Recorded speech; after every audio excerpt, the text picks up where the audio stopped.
This man is one of the most powerful kings of his age, and one of Christianity's most legendary crusaders. Now, however, he is merely a prisoner. He's at the mercy of his enemies.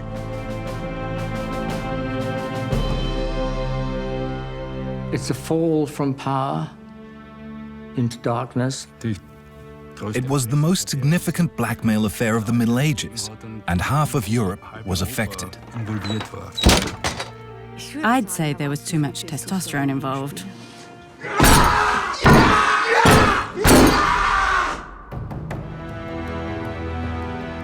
King Richard fears for his crown. He must regain his freedom at any price.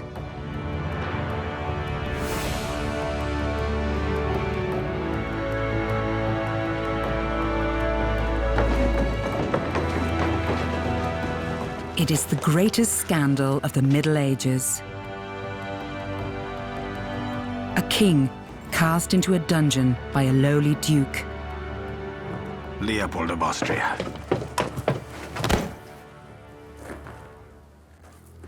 You're a crusader like me. Why are you doing this? Can you not think of the answer? The glory and suffering of Richard the Lionheart. It is a story that continues to resonate and fascinate. Although Richard is King of England, the Lionheart affair begins in Normandy. King Richard of the House of Plantagenet gathers his divided family around him. He has recently been crowned King of England. Richard now plans to embark on a crusade to the Holy Land. It's a risky undertaking. John, Count of Mortain, come forth. His younger brother John also has his heart set on the English throne. Yes, Your Majesty. Swear on the Bible that you will remain faithful. And swear, too, that until the day I am back, you will not enter the Kingdom of England. You would banish me from England? Never! I'm a prince. Why do I not rule Anjou? Or Aquitaine? Or Brittany? Or Normandy? Because our father said it is so. And you are obviously still a child. John. Swear it. Now. Why should I agree to this? Because I say so. John is just the first in a long line of enemies that Richard will make in the months to come. There's just one person he can trust. She's perhaps the most influential woman of the time. His mother, Eleanor of Aquitaine.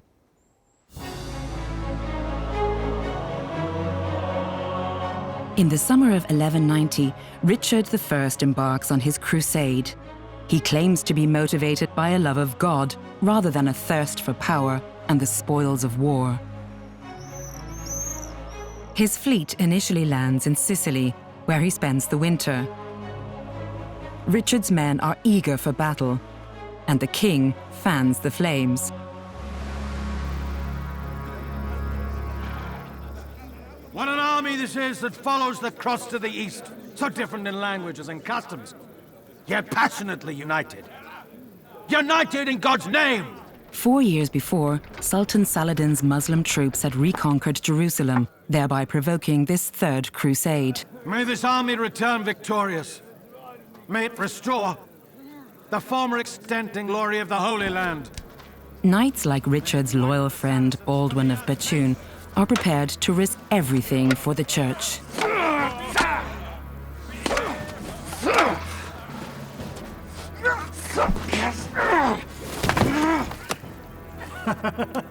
Peace? No. Never. Peace? Never. Richard, too, is fully committed. I will never bend. Never bow. Never! If you were going to be a good war leader, this was the place to do it. If you wanted to have a heroic reputation, what could make more sense than to take the cross and to lead Christian armies in the Holy Land.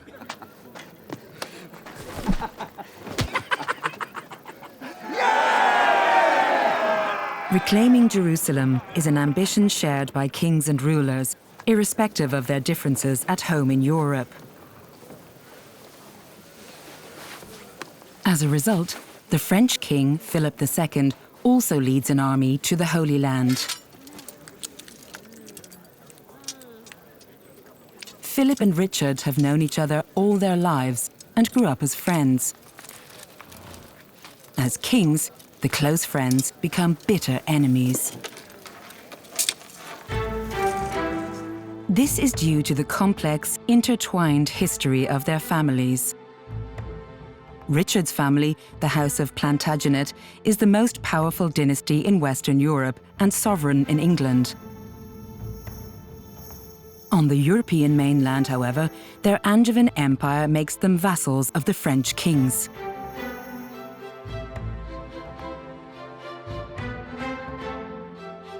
For generations, the Kingdom of France has been ruled by the House of Capet. King Philip II is nominally Richard's overlord. However, the Capetians have much less land and therefore much less money. As a result, Philip comes to see his former friend Richard as a dangerous enemy. Compared to the Plantagenets, the Capetians had less territory and less military might. This led to political imbalance because the vassal actually had dominion over his sovereign.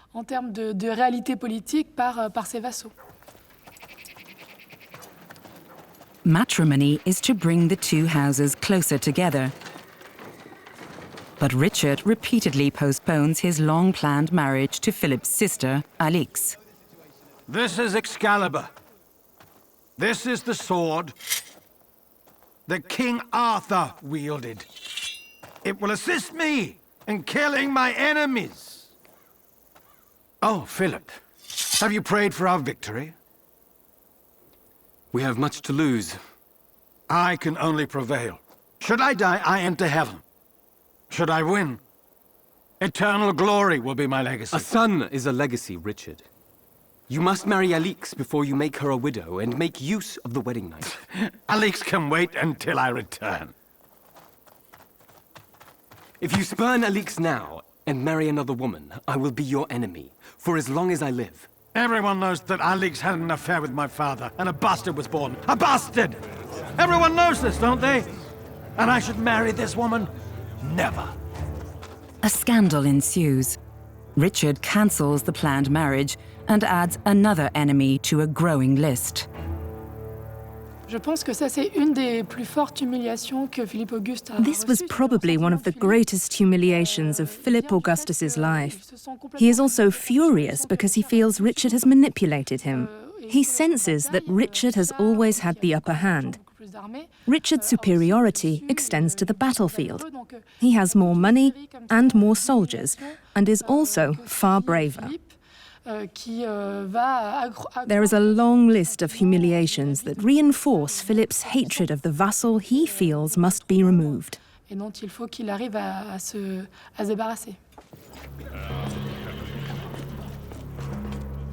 Instead of Alix, Richard marries Berengaria, the daughter of the King of Navarre, thereby cementing an alliance against the Capetians. Onwards!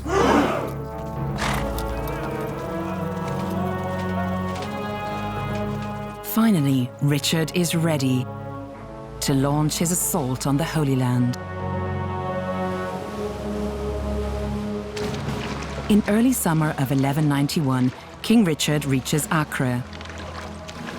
Crusaders from other countries have been laying siege to the harbour town for 2 years.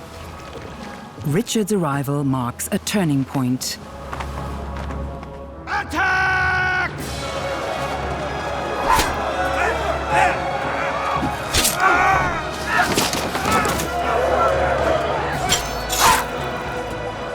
3 days later, led by Richard, the Christian troops overrun the fortress. It is the first great victory for Richard the Lionheart.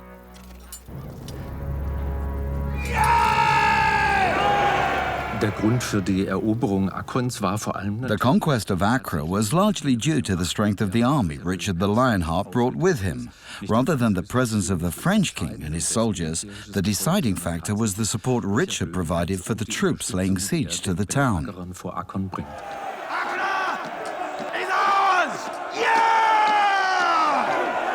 But another crusader demands his share of the glory. After the recent death of Emperor Friedrich Barbarossa, the Austrian Duke Leopold V considers himself the Holy Roman Empire's representative in the region. He plays little role in the victory in Acre, and yet he claims credit.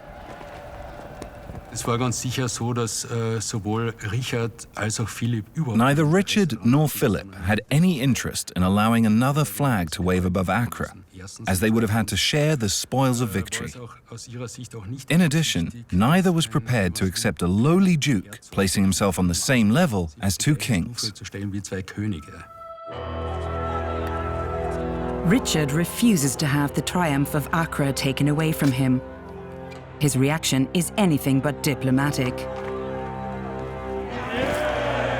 At the time, casting a duke's standards into the dirt is considered an incredible affront to his honor. Whether the offense is intentional or accidental, the Austrian duke immediately becomes Richard's adversary. You cannot ever have imagined a world in which this little Duke of Austria would one day be in a position to exact revenge. But that's the way God works. After the conquest of Acre, King Philip soon returns home. Richard, however, continues on to Jerusalem.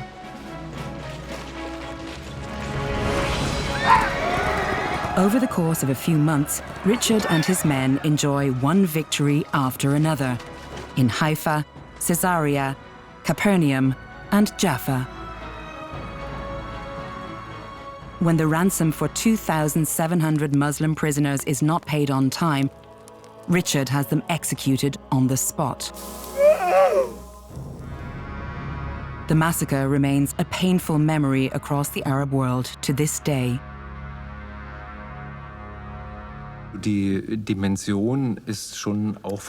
Richard's contemporaries considered his actions extraordinary. They are a stain on Richard's reputation and on his crusade, and were undoubtedly calculated to instill fear and horror.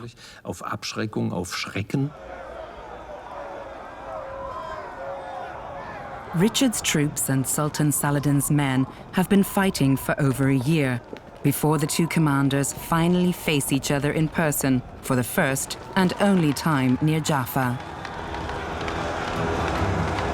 Signal the attack now!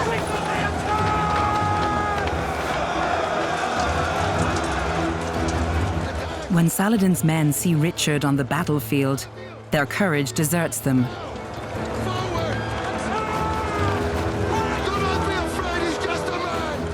Both Christian and Muslim chroniclers agree. The victory at Jaffa is the result of Richard's fearsome reputation. He's just a man.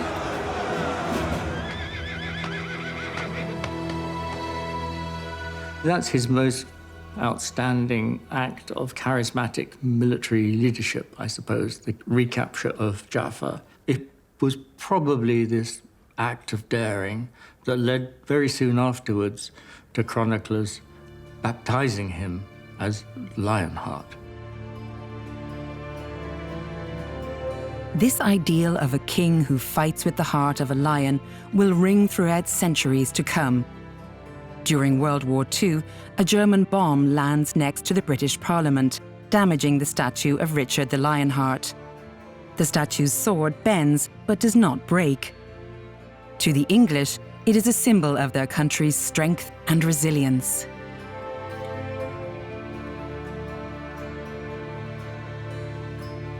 The crusade eventually comes to an end when a compromise is reached with Saladin. Jerusalem remains under Muslim control, but Christians are given access to the holy sites. In October of 1192, Richard and his men are ready to return home. But they face difficulties. Muslim Moors lie in wait off Gibraltar. In southern France, a hostile count could prove dangerous, and the high alpine passes are already buried under snow. Richard decides to take the route he considers the safest, across the Adriatic Sea and through the foothills of the Alps and Austria.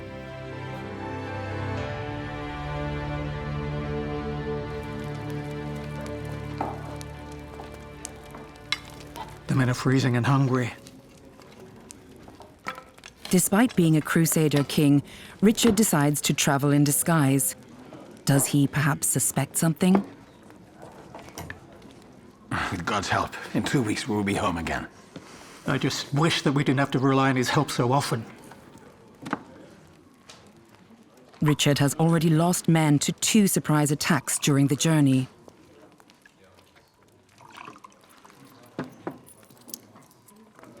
Go and change this. We need local money. But be careful. Somebody is hunting the English king, Richard the Lionheart. But who is it? One could say that Richard had managed to alienate everybody, including the French king and the Duke of Austria. He had many enemies following his successful crusade, and it's likely that he suspected what awaited him. Something unpleasant.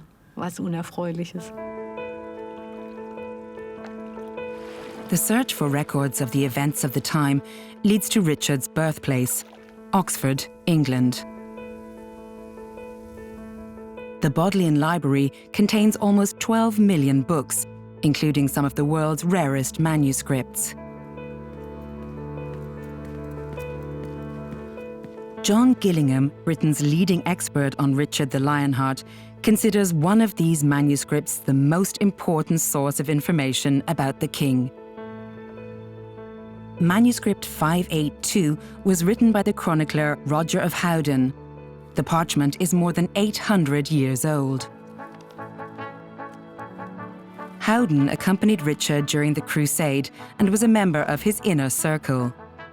John Gillingham therefore believes that Howden's chronicle of the greatest disaster in the king's life is largely accurate.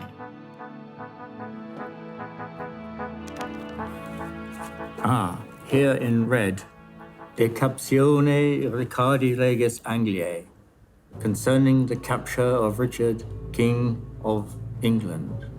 Proferens die ac nocte venet prope Vienna.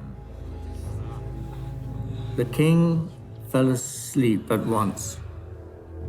Meanwhile, his attendant, who was trying to change money, was recognized by a servant of the Duke of Austria, and he was captured and led before the Duke of Austria, and he showed them the lodging where Richard was. My lord! Thank you, my friend.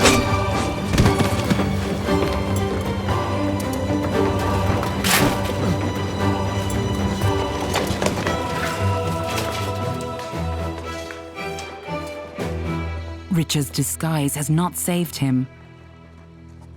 The King of England, the most successful crusader of his age, finds himself trapped.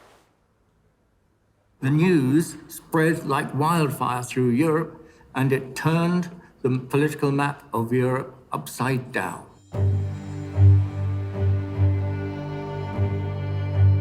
Capturing a king, particularly one returning from a crusade, is considered an outrage and could result in excommunication.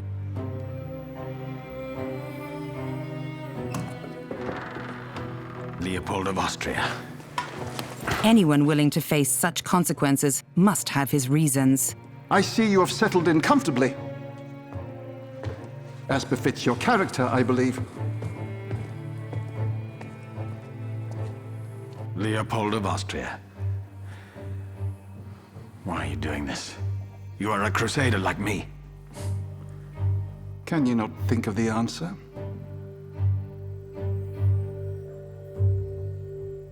And now, your sword, please.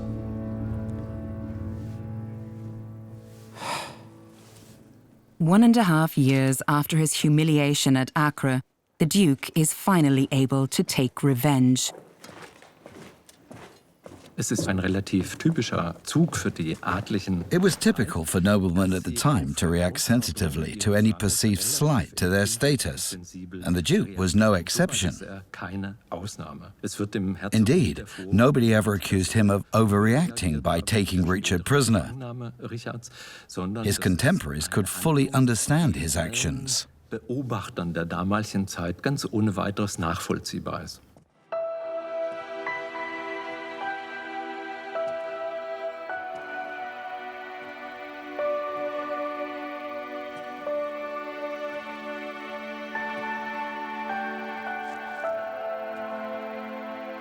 It is a spectacular fall from grace.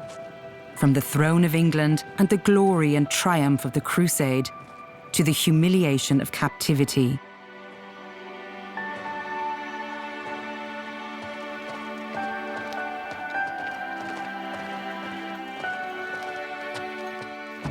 Taking adversaries as hostages for financial or political gain is a popular tactic of the age.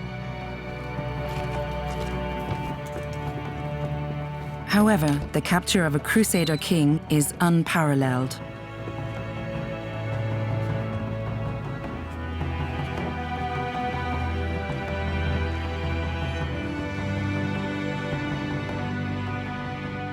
Richard himself knows that there will be a heavy price to pay for his freedom.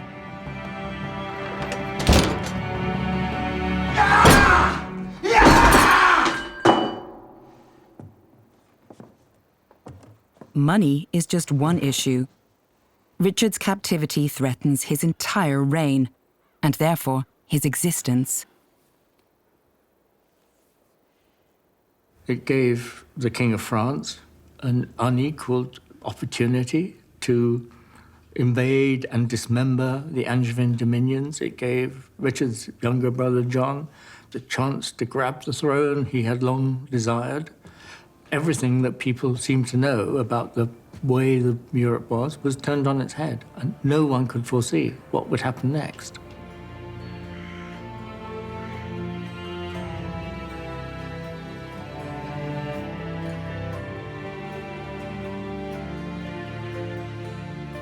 During the winter of 1192, Richard considers his predicament in Dürnstein Castle, high above the Danube in Lower Austria. It is the first prison of many.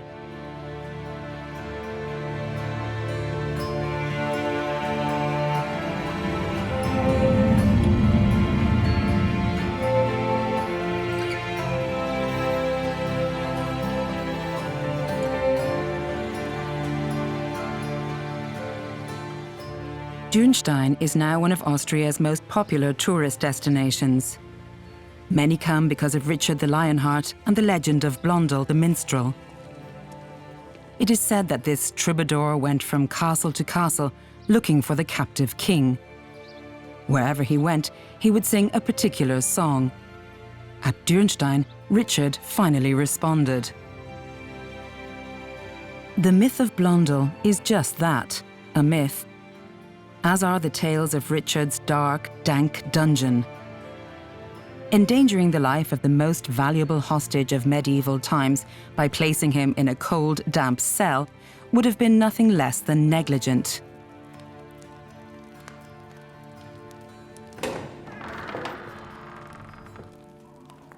A blessed Christmas, Your Highness. Baldwin, what a pleasure.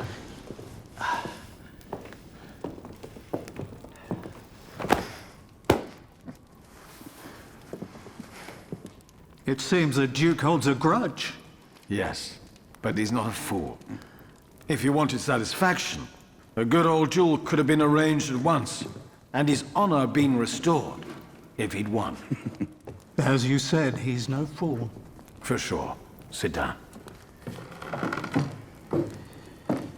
In fact, the question is, why would a mere duke from the end of the world risk excommunication by the Pope by capturing a Crusader And not just any Crusader. Because he's greedy? That I'm sure of. Because he thinks nobody will notice? He's protected. Exactly. Someone is protecting him. There is only one ruler powerful enough to take a Crusader prisoner and risk the wrath of the Pope: the Holy Roman Emperor Henry VI of Hohenstaufen. Henry is considered sly, ambitious, and ruthless. Heinrich VI. Ist in dem Bewusstsein groß geworden. Henry VI grew up in the belief that he was more important than anyone else. That changes a person. He appears to have been somewhat cruel, although one does have to take the veracity of the sources for this information into account. Many of these accusations come from adversaries, particularly from the region of southern Italy. Und sie stammen vor allem aus dem süditalienischen Umfeld. Henry has spent several years attempting to conquer the Kingdom of Sicily. Richard the Lionheart supports the emperor's Sicilian opponents. And there are other reasons Henry VI considers the English king an enemy. We humans are miserable hunters. We're unable to run fast, smell or see well, and flying is beyond us. We're terribly weak. Following a disastrous attempt to conquer Sicily in 1191, Henry finds himself facing a serious threat at home. Several powerful German princes begin to revolt against the emperor. The opposition is led by the House of Welf, Richard's allies and relatives. If Henry were able to remove Richard the Lionheart from the equation, his problems would be significantly reduced. But God has given us great intelligence. This compensates for our weaknesses. No? The year before Richard's capture, Emperor Henry and France's King Philip had met in Milan.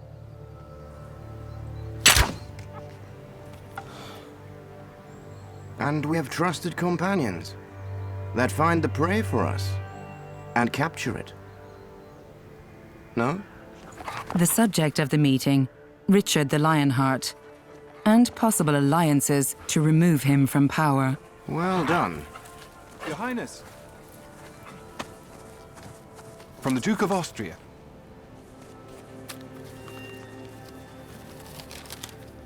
Word of Richard's capture comes at the perfect time for Henry.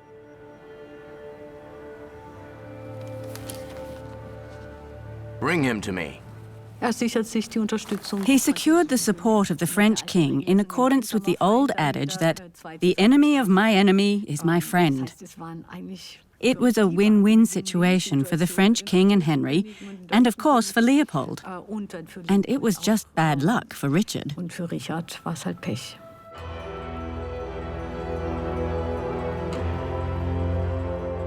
Just days after Richard is captured, Henry sends a letter to King Philip in Paris, in which he proudly reports having imprisoned the enemy of our empire.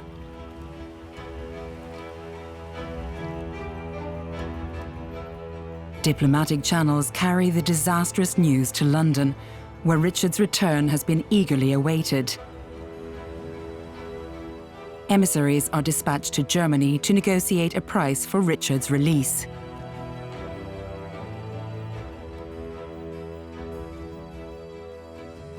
Duke Leopold of Austria initially refuses to surrender Richard to his king and emperor. He haggles for 3 months, and Henry VI eventually agrees to pay him 1/2 of the expected ransom. Only then does the Duke hand Richard over. Leopold V was extremely stubborn and must have infuriated Henry VI. But Henry was unable to simply overrule Leopold because Leopold was one of the few noblemen in the empire he could rely on for support.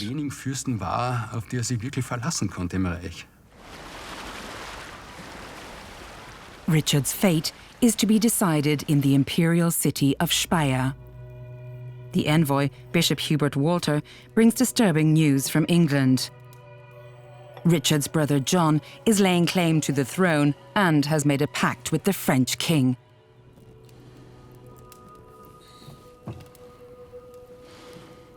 John, you foolish child. Your subjects love you. Listen to me, they love you, not John.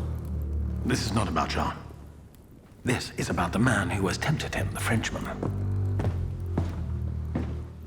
I will never submit. Never. I would rather die. Was there no wine when I require it? Out. Out!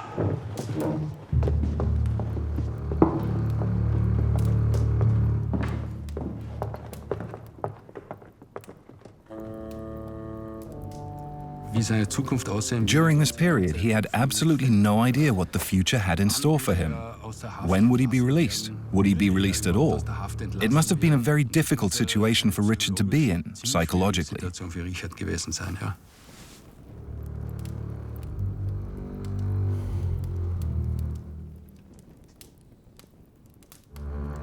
In Speyer, Richard is finally able to take matters into his own hands, to some extent.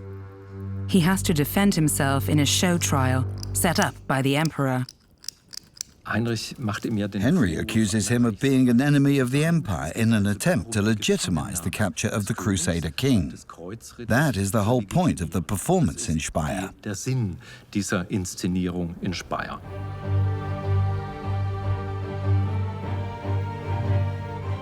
Henry VI raises a number of serious allegations, accusing Richard of having made a pact against him in Sicily, insulted his relative Leopold, and, above all, betrayed the Holy Land by agreeing to a compromise with Saladin.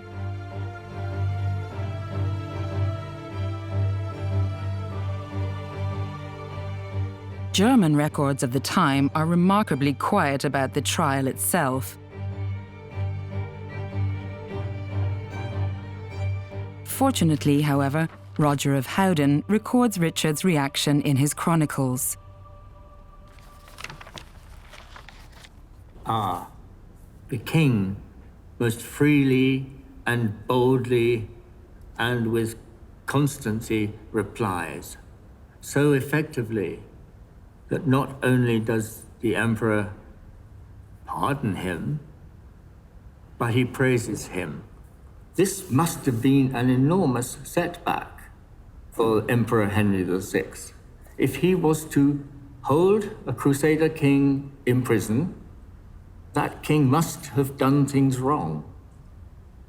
If the king, through his eloquence, has been able to persuade the court that he had done nothing wrong, then what was the emperor to do? How could he keep such a man prisoner for any longer? Richard Plantagenet, you will now honor the Emperor.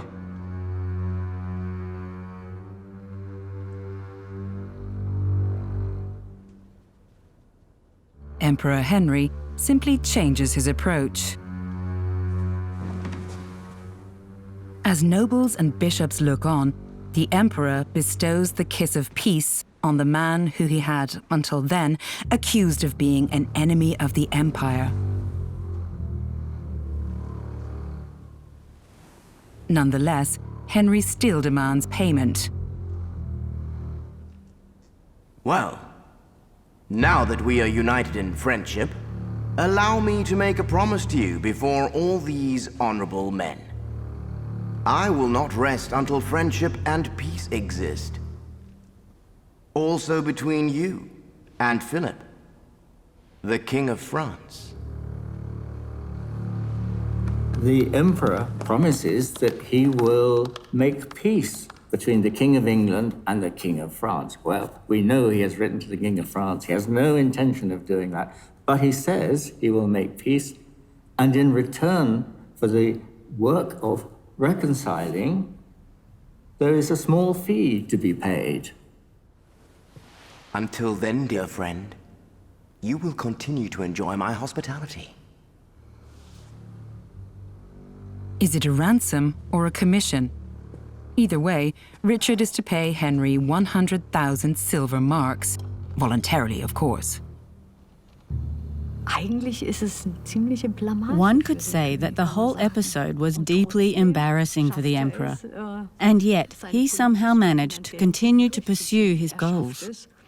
Henry insisted on keeping the English king in captivity, despite the fact that he was clearly violating the code of honor of the age.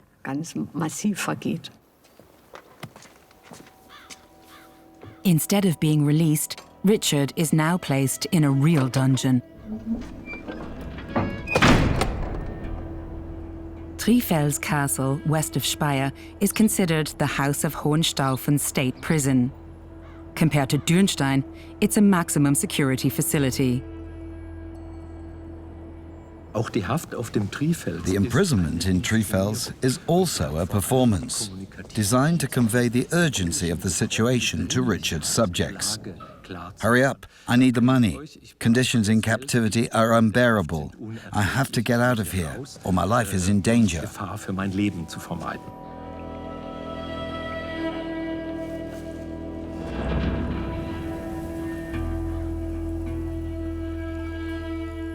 The Trifels period is the darkest of Richard's captivity. While imprisoned here, he discovers that King Philip has attacked his dominions in Normandy. With no way to respond, Richard turns to music for consolation.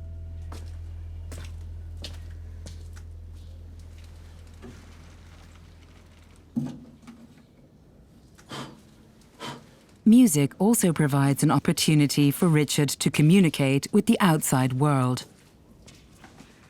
The lyrics and melodies of two songs by Richard, one of them written in captivity, have survived. Janu, Janu, ons prise ne dira sa raison. Janu, ons prise ne dira sa raison.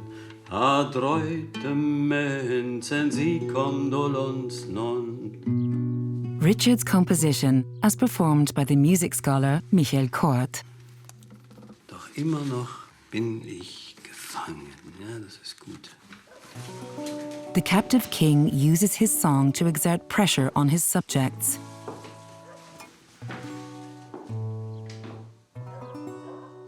Honten avronce por mare non son, suis estes ivers Richard makes use of the fastest and most influential medium of the time, troubadours, traveling singers. Que je n'avoyais si pauvre compagnon, je ne laissasse pour avoir en prison. Within a short time, the pop stars of the Middle Ages carry Richard's request for ransom money across his territories. Doch immer noch bin ich gefangen. In 1193, what was probably the greatest fundraising effort of medieval times begins. Anything and everything is collected: wool from monasteries, precious stones, jewelry and gold and silver from churches. High taxes are introduced. The chronicler Ralph of Coggeshall writes that no king had ever demanded more of his subjects than Richard the Lionheart. He wants us to record exactly what each nobleman contributes. The bishop and crusader Hubert Walter sets about implementing Richard's demands without hesitation. That we may know to what extent we owe the people our gratitude. Richard's mother, Eleanor, plays a crucial role. Go to John. Nottingham Castle and Tick Hill remain his. Windsor, Wallingford, and the Peak are ours. She was one of the most impressive women of the Middle Ages. She had a lot of power, and she was not afraid to use it. We must sacrifice Hubert. Yes. All of us.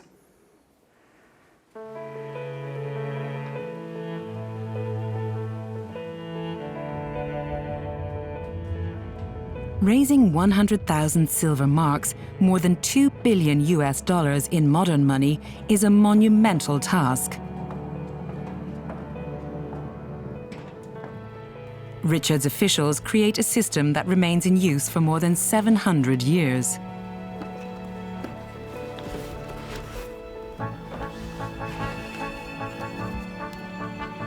The pipe rolls are the longest uninterrupted record of taxes and public expenditure in England.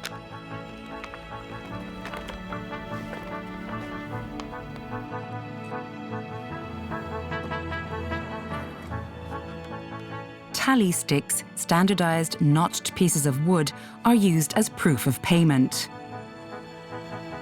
In this section here, you can actually see the individuals being taxed to pay for that ransom. So you've got Richard Bassett, for example, who's paying £15, and you've got Richard Fallio, who's paying £14 and 15 shillings. And there would have been lots of these sections throughout the roll, so lots of individuals paying money into the exchequer. And when people paid money into the exchequer, they could receive a tally stick as proof of what they'd deposited. These are essentially receipts which formed from one bit of wood on which notches are made. So these are individual notches for £20. It's the size of one little finger. This is 20, 40, 60, 80, 1, 2, 3, 4, 5, 6, £7. So £87 from John de Cormail, who's a sheriff. And it's a really simple but really effective system because with the wood, the grain is always going to be the same, so you can always match it up and make sure that there's no possibility of fraud.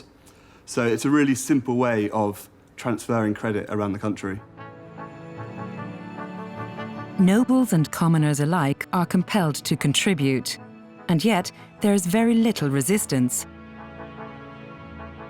As far as we can tell, people thought that for the king who had led the Christian cause against Saladin, we ought to put hands in our pockets. The greatest threat to Richard remains Philip of France, who conquers more and more of Richard's territories.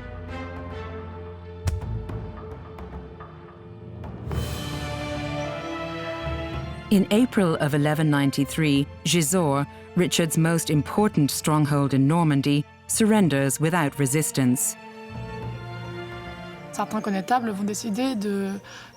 Several lords defect and join Philip Augustus. As far as they are concerned, it makes sense to support the ruler who is most likely to emerge victorious. This is a common occurrence, particularly among nobles in border regions.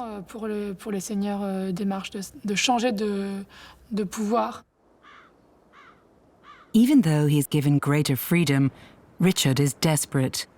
Henry maintains his grip on him by threatening an alliance with Philip of France. Without a doubt, Richard's greatest fear was of being handed over to the French king. Henry certainly blackmailed him with this possibility.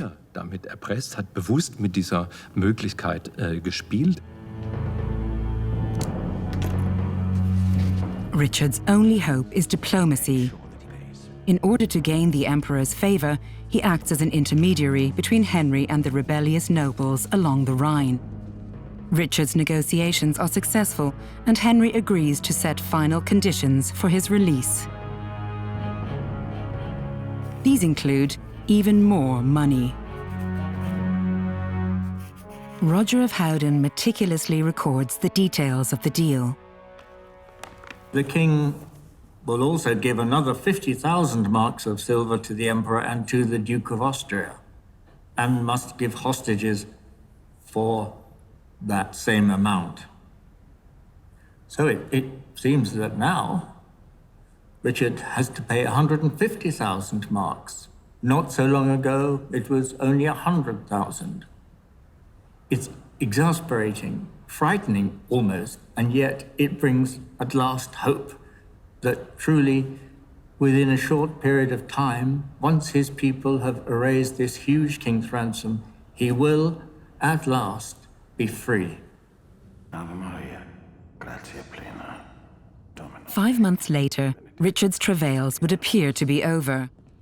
As agreed, Eleanor delivers 2/3 of the ransom to Germany. 16 tons of silver, of a total of 23 tons. Have you prayed to God every day, Richard? Not every day, but more fervently as time has passed. Eleanor also brings good news. John's uprising has failed. I thank you. Thank you for everything. Thank your loyal subjects. They have made many sacrifices. Without a doubt, Richard's mother, Eleanor, was responsible for maintaining Richard's rule. Although the woman is almost 70 years old, she acts as her son's representative with an authority that serves to keep things relatively peaceful.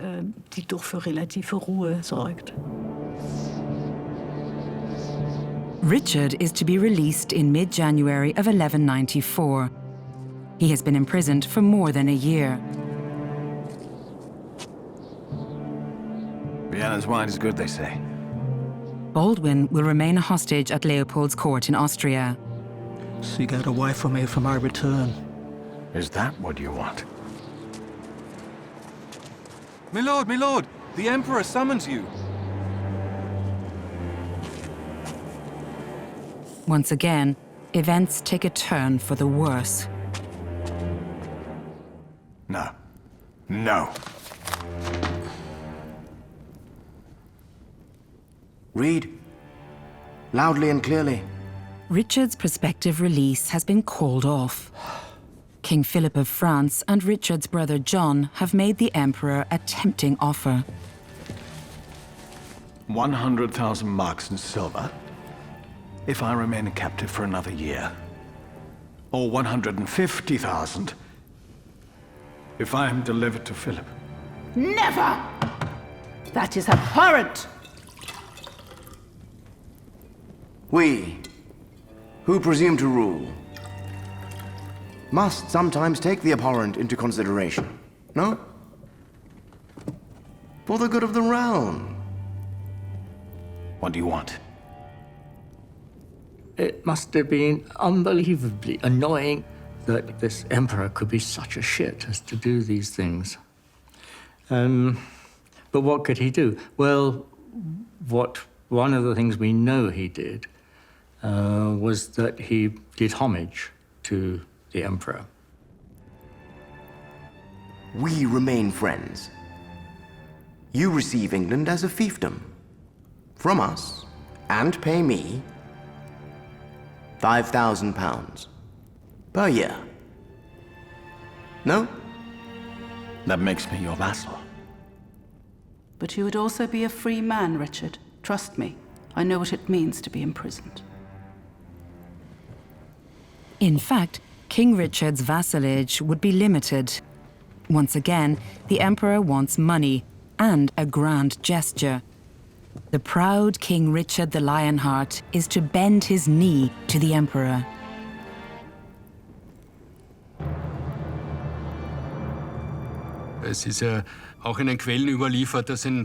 Sources from the time record that his mother really had to convince him to do this. It would not have been easy for him. He would have had to grit his teeth and exercise the utmost restraint to perform this act.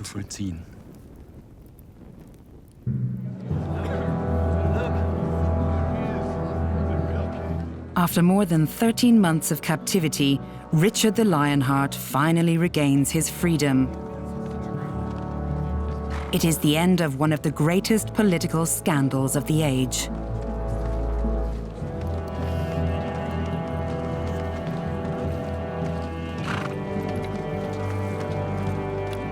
Richard forgives his brother John for his betrayal and wages war on his former childhood friend, King Philip of France. Just a few months after his release, Richard is more powerful than ever before. I mean, it is the most remarkable thing that ever happened, possibly in the whole of European history, that a head of state should be kidnapped by another head of state, should be held in prison for over a year, and should recover from that. These events have consequences throughout Europe. Leopold V of Austria uses the money he receives to modernize his duchy. He dies the same year after falling from his horse. The Pope only revokes his excommunication as Leopold lies on his deathbed. Henry VI uses Richard's ransom to conquer Sicily. He dies 3 years later. Richard's nephew becomes his successor. King Philip of France survives Richard by 24 years and lays the foundation for the French nation. And what remains of Richard the Lionheart? To me, what remains is an impressive story about a ruler of the Middle Ages who acted in a very European manner. At just 41 years of age, Richard the Lionheart is killed by a bolt fired from an enemy's crossbow. He leaves no legitimate heirs.